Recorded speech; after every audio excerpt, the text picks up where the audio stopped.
این هم سورنتو 2018 تعمیر موتور اساسی تعمیر موتور اساسی گیربکس یاتاقان زده، واشر سرسیدنش هم کارتش هم واشر سوزونده.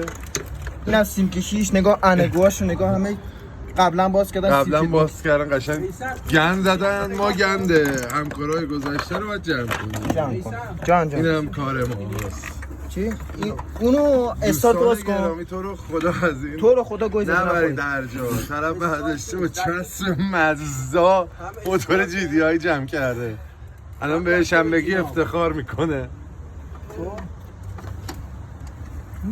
ولی موتورهای جی دی آی دست تو باید داری همین خب این بالا خارش رو جدا کنی، بالا استارت تو. آره هم به خاطر موتور جی دی آی تمام این هم آچار 12 میخوره تمام مستقیم از این سیستم اویل پامپ با چیه؟ آتاق مخایسه کنم از میرسو بابه.